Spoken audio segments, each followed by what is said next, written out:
Chers téléspectateurs, voilà une nouvelle rubrique du site de la CRC, une rubrique interview. Alors, le but c'est d'inviter des experts, des économistes, des sociologues, des anthropologues, des citoyens pour venir parler d'un sujet qui leur semble important dans le développement du pays. Aujourd'hui, je suis en compagnie d'un économiste, Abdou Khatib, qui va nous parler aujourd'hui des transferts des fonds. Bonjour Abdou Khatib. Bonjour Monsieur Msadi. Vous êtes docteur en économie, vous avez soutenu une thèse d'économie consacrant sur le transfert des fonds, c'est bien ça? Non, mais tout d'abord je tiens à vous remercier pour m'avoir invité dans cette rubrique. Non, mais cela étant, je me rectifier. J'ai soutenu ma thèse en économie. Je suis économètre de formation, mais j'ai soutenu ma thèse en économie du développement.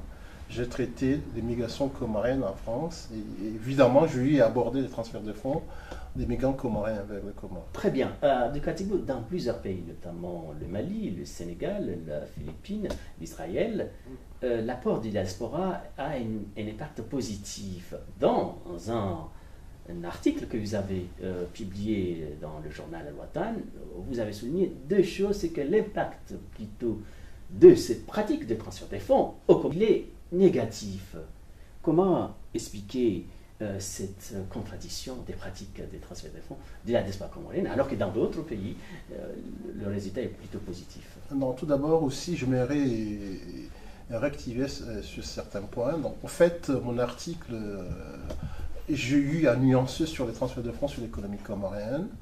Et j'ai montré dans mon article, à travers mes recherches aussi, donc j'ai publié des revues scientifiques, comme quoi les transferts de fonds aux Comores sont les effets donc sont ambigus. Donc actuellement, donc on ne peut pas aller dans le sens. J'étais dans l'aspect conditionnel, donc on ne peut pas confirmer que les effets sont forcément positifs ni négatifs, dès lors qu'il n'y a pas une étude scientifique faite pour analyser ce paramètre.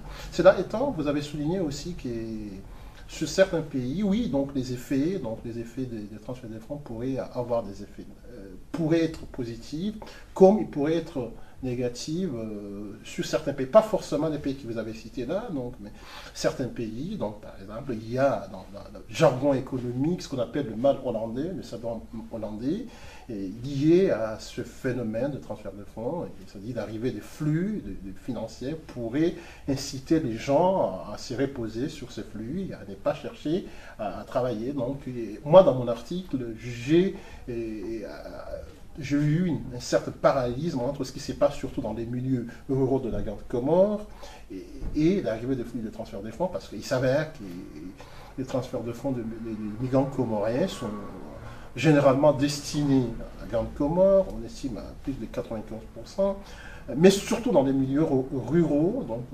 selon certaines études, maintenant il reste à vérifier, on estime que plus de 72% de ce transfert vont dans ce milieu rural. Actuellement, on constate qu'il y a, pour le cas particulier des Comores, il y a un effet boomerang sur l'économie comorienne. Les gens s'y reposent sur les transferts, ils ne veulent pas travailler, et le pays se retrouve à importer presque la quasi-totalité de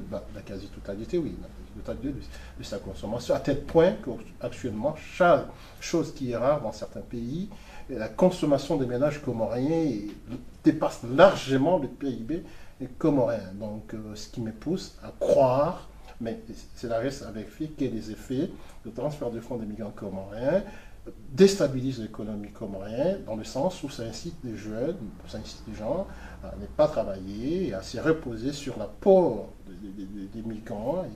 Et voilà. Vous avez parlé parmi les effets perturbateurs de la croissance de la reproduction économique, et ce n'est pas forcément le développement d'une certaine assistance dans certains milieux, mais également la fuite de ces fonds vers d'autres pays d'émigration, notamment dans le pays des Golfe. Est-ce qu'une forme de patriotisme économique pourrait juguler ces effets économiques?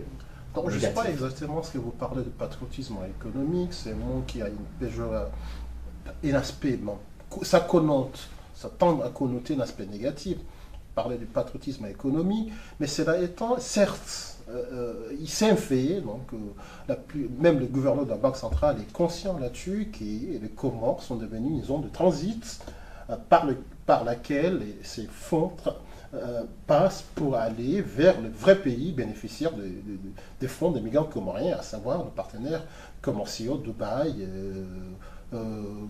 actuellement Nairobi et d'autres pays que nous avons tissé, la Chine, que nous avons tissé des liens commerciaux. D'autant plus qu'il y a l'union douanière, donc les produits rentrent facilement.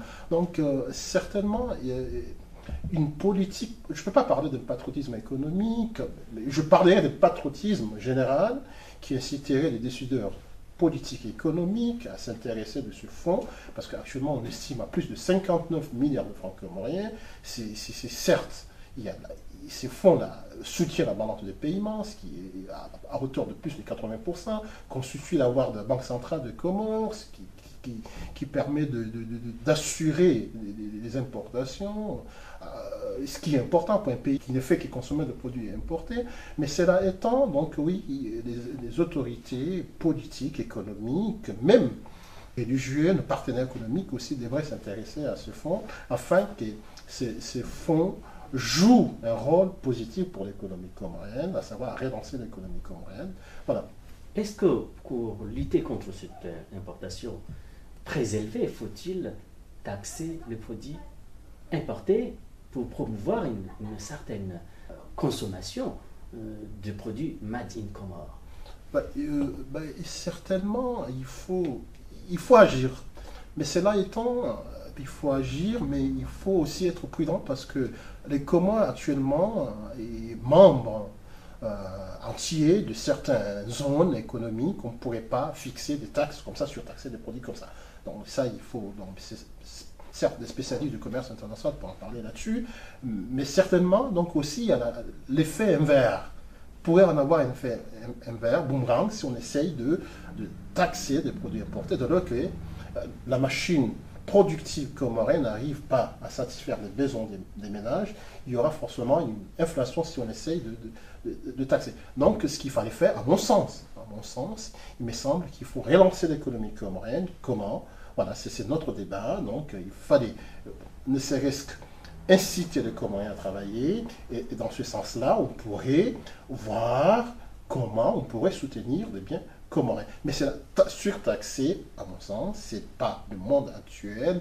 Ce ne sont pas des choses auxquelles on pourrait se permettre de lors que les Comores appartiennent à l'Union, ne serait-ce que l'Union monétaire, l'Union douanière, la COMESA, auquel nous avons quand même signé des conventions. On ne pourrait pas, du jour au lendemain, se réveiller et dire on va surtaxer vos produits. Voilà. Justement, Abdou-Katibou, dans cette optique de reproduction, comment promouvoir une culture riscophile, au sens de citer la diaspora surtout, les opérateurs économiques locaux, d'avoir l'esprit d'entrepreneurial? Là, il y a deux dimensions. La première dimension en est que pour inciter les gens à travailler, à risquer, donc il faut une conjoncture qui les permette. Donc, on ne peut pas, dans un pays où le risque est très élevé, on ne pourrait pas inciter les gens à prendre ce risque aussi. Donc, voilà. Donc, vous voulez parler de risque juridique, c'est-à-dire qu'il n'y a pas de sécurité juridique. Il n'y a pas une cadre macroéconomique plus approprié pour l'investissement productif. Voilà, donc, et ce cadre-là, donc, je parle d'un cadre général, mais pour être très clair, c'est un cadre institutionnel. Donc les institutions, donc aspect juridique, il y a un cadre économique, fiscal, où il faut axer nos politiques là-dessus. Donc, afin d'inciter les gens à prendre ce risque. Actuellement, je peux vous donner un exemple qu'il y a les Comores, l'un des pays, par exemple, où le taux d'intérêt est plus élevé. Donc, il y a qu'il y a la microfinance au Comores. Ce qui est normal. Ce n'est pas un cas particulier des Comores sur l'aspect microfinance, mais parmi les reproches qu'on fait à la microfinance, c'est qu'ils ont un taux d'intérêt très élevé. Donc, pour agir, il faut un cadre institutionnel, travailler sur les cadres macroéconomiques comoriens, ce qui incitera les gens à prendre des risques, parce que donc, ça bloque tout. Donc, cela étant, vous avez posé aussi une dimension que je m'avais dit, parce que vous avez parlé de la diaspora aussi, s'ils peuvent aller inciter le Comore, il y a quelques paramètres qu'on pourrait jouer. Il y a le jeune de la deuxième génération, et Dieu merci, parce qu'il s'avère qu'il y a plus de 60% de la génération de Comoriens de France sont issus de la deuxième, voire de la troisième génération. Ces gens-là, donc, ils ont quand même l'esprit entrepreneurial, donc ils savent comment, mais cela étant, si ils sont réticents à aller au Comores, c'est le cadre macroéconomique. Mais ces gens-là pourraient avoir un effet, en quelque sorte, on pourrait faire une pierre de coups, au sens où ces gens-là, ils ont la connaissance pour accumuler les fonds nécessaires pour aller investir au Comores. Mais cela étant, sur les cadres macroéconomiques, les cadres institutionnels donc, actuels, il me semble que ça désincite tout l'esprit entrepreneurial. Donc, à mon sens, il faut y travailler. C'est ce qui permettrait de citer des vrais investisseurs, ne serait-ce qu'étrangers. Sinon, si on voit le cadre économique institutionnel comorien, on a tendance à attirer de vautours. Et relancer l'économie comorienne, à mon sens, il faut axer nos actions sur le cadre institutionnel, ce qui permettrait quand même de créer la confiance et d'inciter les gens à venir. Merci. C'était l'interview de la CRC pour donner quelques idées, quelques clés de comprendre des sujets très importants dans le pays. Merci.